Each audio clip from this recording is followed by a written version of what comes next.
Hello, everyone. This is MMA Interesting Prospects podcast. Today, our guest is Brant Moore, who will fight on Synergy FC 30, August 8th. Hello, Brant. How are you? Hello, how you doing, brother? How you Uh, doing?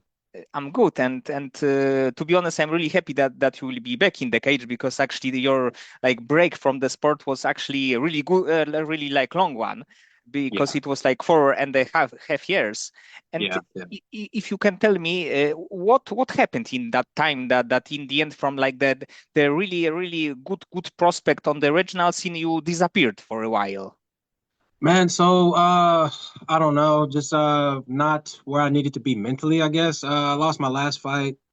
Um and after my last fight, I was also the relationship I was in wasn't going very well either.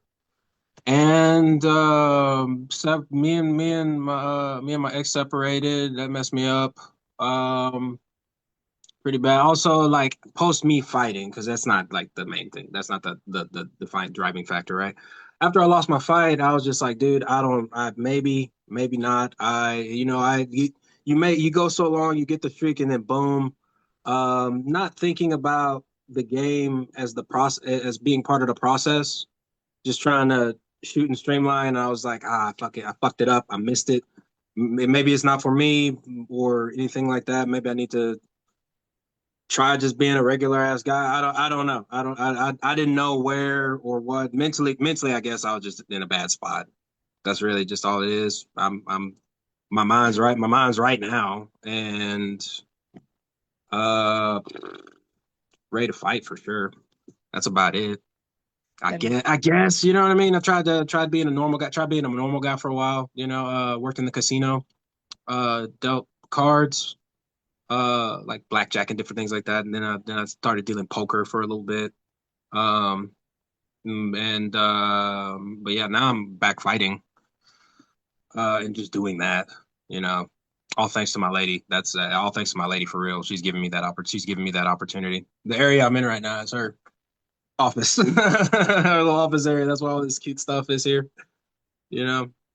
But yeah, that's just the if I was to break it down to like just one thing, just mentally not been head not on straight. That's really just it. at that time, so this like over 4 years, did you train, or did you think that is like this part in the end is over, and you will be not back in the cage or even the like gym? Man, for probably I stayed training for a while and then I stopped probably I probably stopped for like no like 3 4 months, like just not going to the gym, and then I started getting really fat and I was just like, ooh, I don't know about that. Um and so then I kept training, then fighting at 55, your weight goes up, thinking about like a bunch of dumb shit. If you really want to know the honest truth, just thinking about a bunch of dumb shit instead of thinking about fighting, how to be a better fighter. I'm thinking about shit like, well, weight, um, how to get, should I go up a weight class, things like that, you know. Um, but I think there was a little while where my head just wasn't on the grind, where my nose just wasn't on the grindstone, and it is now, right? And that's yeah, it's been on the grind. It's been on the grindstone for quite a while at this point. I got my shit together, really. Yes, but in the end, this is like the most important thing, that finally you are back, that your like mindset is really good. So this is probably the most important thing. Yeah, yeah, yeah. Oh, absolutely. Yeah. Just yeah, getting out there, performing.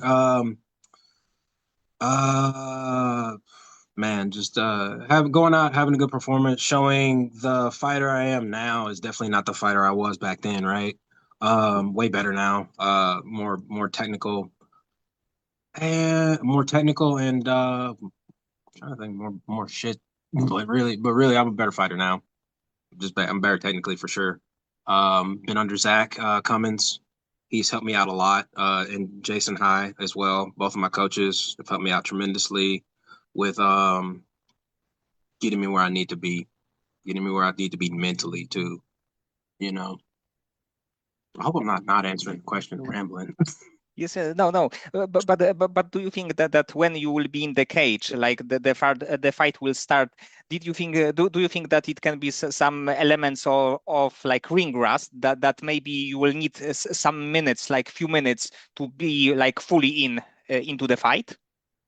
Nah, probably not. Not everybody. It's not one of the things I always talk about, right? But I like whenever you get into the cage, you're just so like trying to control everything, your emotion, the moment, all this stuff. You know, the more I've been thinking about it, the more I've been thinking about it, the more I guess calculated I am now. So whatever my coaches are good, whatever my coaches tell me that I need to do, whether that's let it air out in the beginning, try to find where you need to be, or go out there and get them. Whatever they tell me or whatever they say I need to do, I'm gonna just go do that. You know, my coaches are good, and they're in times where like in these moments, like what you're talking about, like ring rust, different things like that.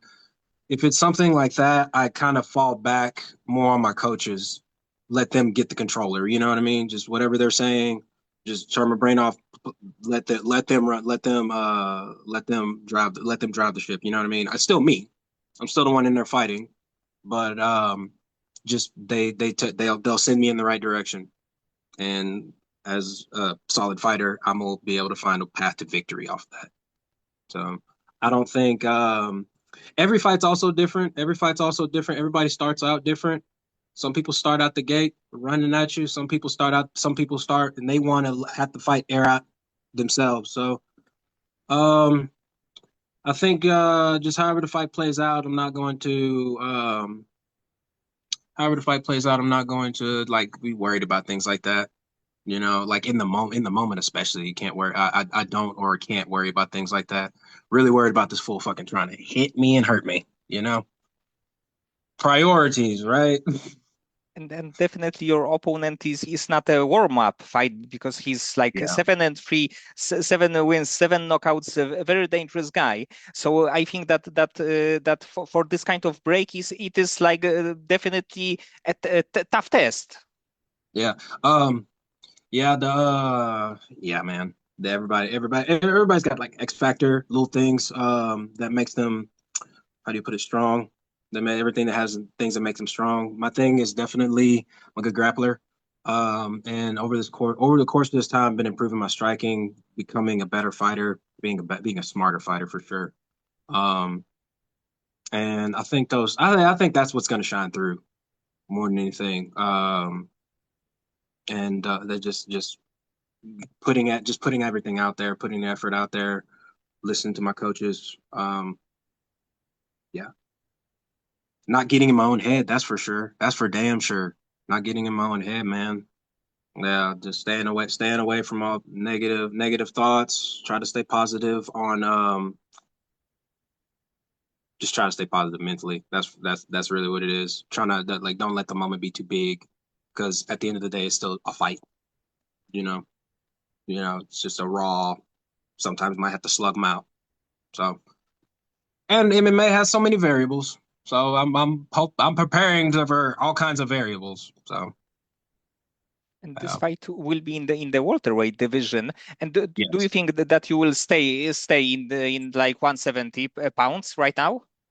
Yeah, right now I'm gonna stay at 170 pounds. I'm gonna probably be the smaller guy, more or less.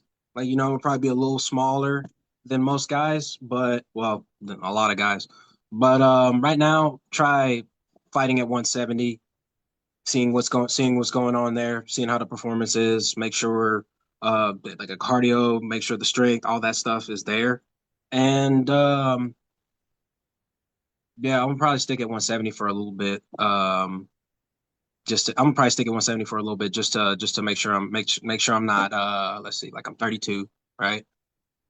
Don't need to necessarily. I took the time off from fighting, so that helped, with keeping the body from completely degrading into nothing or getting messed up. But um, yeah, I'd say 32. I don't say I fight maybe four times a year and retire in the next.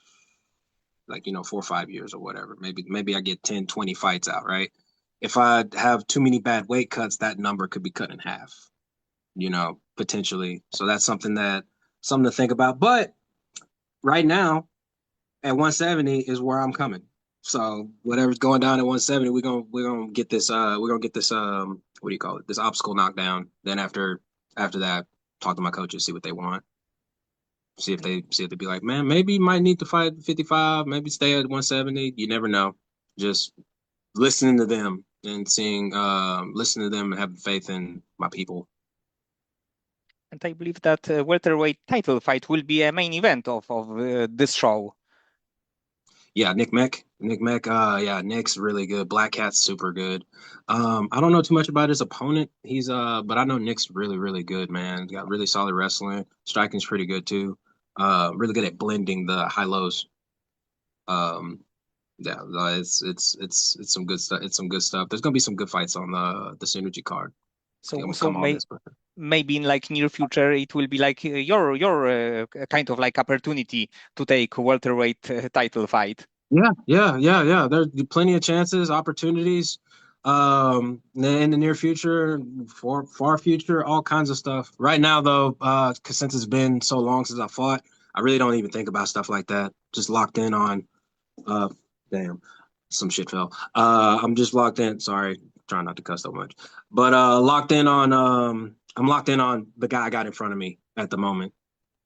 Got to win this one and get back into the winning column before I can you know, not before I could start talking and thinking about the future. Of course, you could do what you want. You can have your thoughts, your beliefs, your wants, your goals, aspirations, dreams, and all that stuff. But like focus on who's in front of me is where my brain's at right now. Making sure, just making sure I'm ready to fight. Just making sure I'm ready to fight and ready to whoop somebody's ass. That's the raw part of it, I guess. And like especially considering your break from the sport, do you Yeah. or will you use some maybe visualization techniques? So you being in the cage, like hearing the like referee, this kind of things. Yeah, for sure. Do sims and different things like that with I do sims and different things like that. Like we do that in practice. Running through like starting back. Sometimes touch gloves with your person. Sometimes don't touch gloves. All those different things. Um, what's a solid way? I don't even know a solid way to answer the question per se. Just am I going to visualize stuff? Yes, yes. I do it a lot in training, and as soon as they sent me an opponent, I was just like, all right. I was just like, all right, thinking about it, walking in, training, thinking about this fool, thinking about the opportunity, and yeah, winning the fights, coming back from hard situations, just running through all kinds of scenarios in my head for real. But again, trying not to let that overload or too much of that can turn the moment too big can make the moment too big potentially. For some, I feel like I'm fine, but for some people, it could turn into a thing. I personally feel like I don't know, yeah, just staying locked in on I feel like what's going to happen in the cage. Yeah, And that was a horrible way to answer that question. My bad. no, it's good. But like about your overall experience, because actually you had quite a long amateur career, a very good pro career, and Yeah. from the wins that you had, which of them were like the most satisfying for you? Man, so probably my most satisfying win. Um, I would say, well, I'm glad I beat Joe Giannetti. But the performance wasn't super great. But Joe was like the highest accolade opponent that I'd probably ever faced. The most. Oh, dude, I know a great one. My second pro fight against Spencer Flores, the most satisfying fight, absolutely. So here's the thing. So here's Spencer. Set it up. Amateurs. Spencer. Before me and him have fought each other, we had competed against each other in a grappling contest. He beats me. He fights one of my teammates. I want to say it was Aaron Juarez, but it could have been. It could have been somebody else, but I want. But anyways, so he fights me, or I grapple with him. He beats me. He fights one of my teammates. He beats them. He fights me as an amateur. He beats me. And then he fights another one of my teammates and beats them too. Right. So this one guy, and on top of that, there was he champion of the region. Um, smoked a lot of really good people, a lot of things like that. Like really, really good, really big prospect, right? Big prospect, right? So I take my first fight in LFA on like 5 6 days notice, like the week of, like the fight's Friday. They tell me about it like Saturday type shit. Weigh in Thursday. So I go fight, I win. Um Spencer is pro now too. For Spencer's first fight, he fights one of my teammates again as a pro, beats him, right? So me, Spencer, 1-1. Um, Going into this fight, from the time I first grappled and trained or grappled and fought Spencer to the my second pro fight, I've gone from white to like brown, in grappling. And he was one of the reasons he was one of the reasons for that because he fucking he triangled the shit. He got me. He got me, right? And he got my homeboys. Come fight night, tripping, scared, all the good shit that comes with fighting and the night of, or thinking about dumb shit. Like, what if he just comes out and just flying knee fucking this is before Ben Askren and Masvidal even happened, and you're just thinking some shit like that, right? And then come the fight actually starting, I'm just locked in. I got nothing but oh yeah, they played they played early in the night. They played like the interviews, like what do you think is going to happen between you and Brent? It's like I think it's going to go about the same that it went the last time. And man, I was just like, you don't even know, you don't even know. Gotten so much better, you don't even fucking know. But go in, get him, drop him in the first, throw hands with him a little bit, drop him in the first round, go straight down, rear naked choke.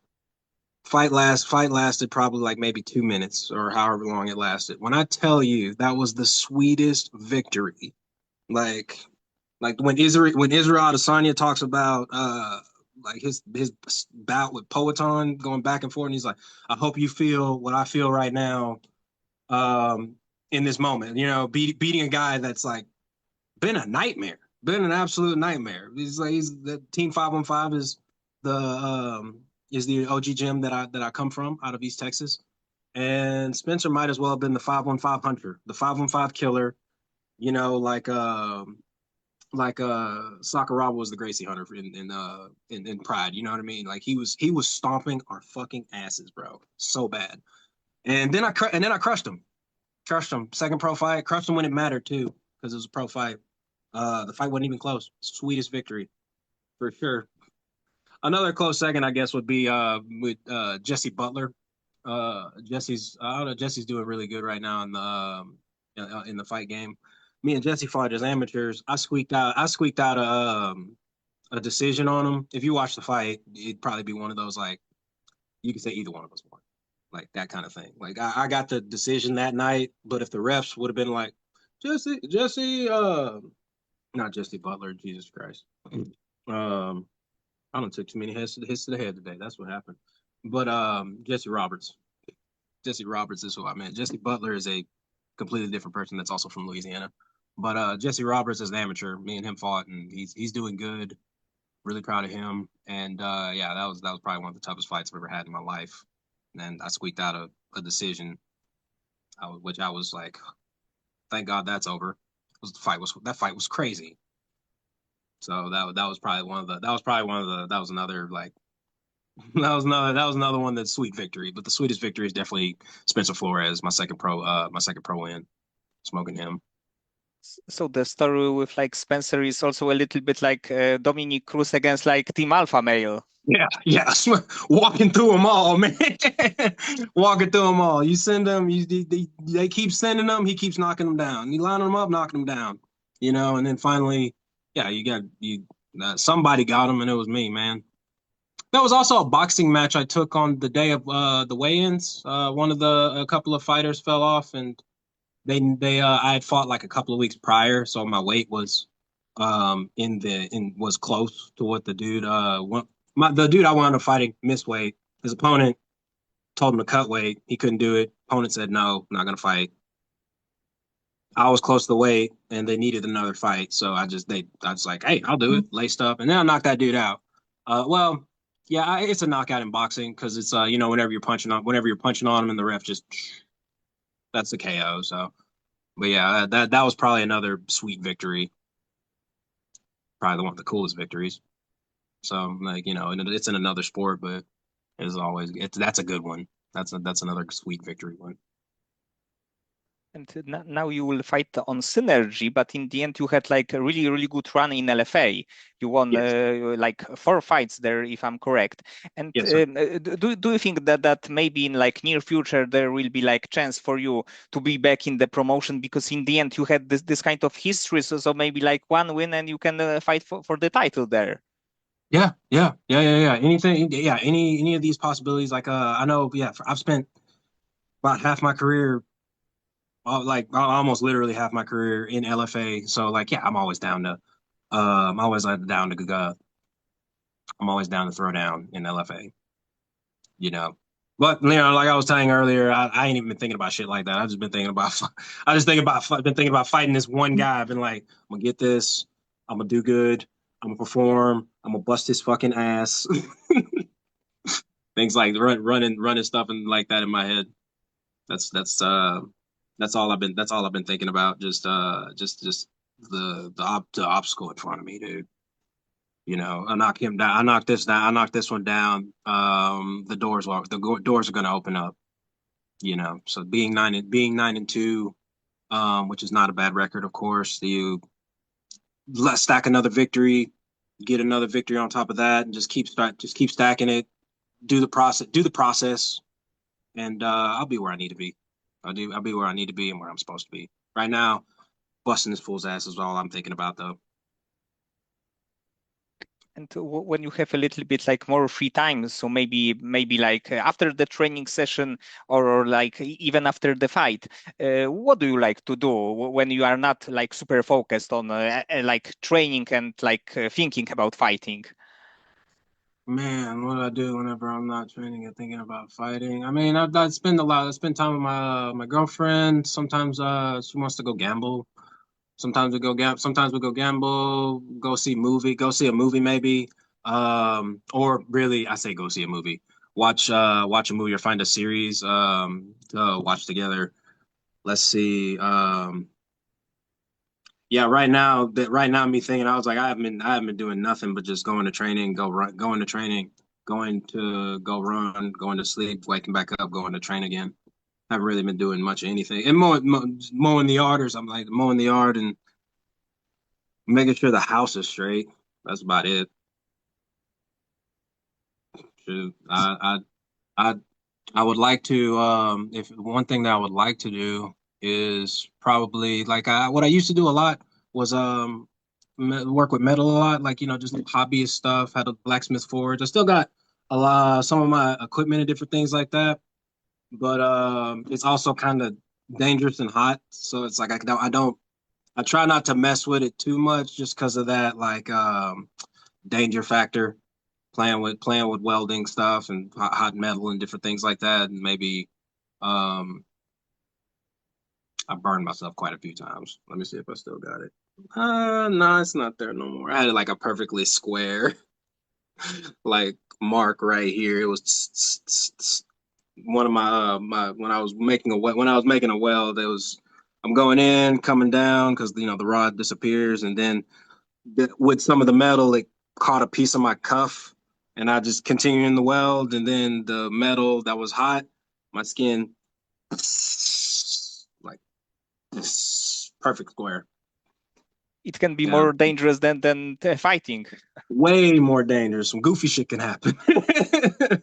Way more dangerous. Some goofy shit can happen. But yeah. Probably after this fight, I'm gonna get in the garage more and start making more shit again. Like I have an unfinished project right now that I need to uh finish up. Like it's a desk. It's just a desk like a 90 degree angle desk. That's about I don't know. I don't remember how big. I don't remember how big it was. Probably like 6'1", 6", something like that. You know, in a 90 degree angle shape, something like that. But I'm not finished with it, so I don't know exactly how it's gonna look at the end. But yeah, that's a project. Working with my hands, I guess. Like working with my hands is something that I like to do recreationally. Fuck around in the shop. That's about it. That's about it. Play video games. I play the shit out of video games. Get some more. I start making money. I start making money, winning more fights. I'm building another PC. I know that. I built like 3 PCs, Now I'm going to build another one, man. Love try to make a good one, make an expensive one or some shit like that. I guess everything's expensive with inflation, but make a super expensive computer, badass, and play League of Legends on it, which is a game you can play on a potato. Super tricked out PC to play some nonsense, bro. Yeah, that's about it. Okay, Brant, so many thanks for the time and for conversation. I'm Of course. really happy that you are back in the cage because I think that it's like this is definitely a long break, but I think also it can have some advantages because you didn't eat a lot of punches at that Yeah. time. So I hope that you will be back not only in this fight but also like later this year, and I'm hope that Yeah. you will be in the like really big promotion quite soon. Yeah, for sure. Yeah, I'm definitely the only thing post this fight that I also have locked in my head, but besides like specifically LFA or anything like that, is really getting another one. Getting another one, running the gauntlet, running the gauntlet for real. And locking back and just yeah, as many fights as I can till the wheels fall off, you know.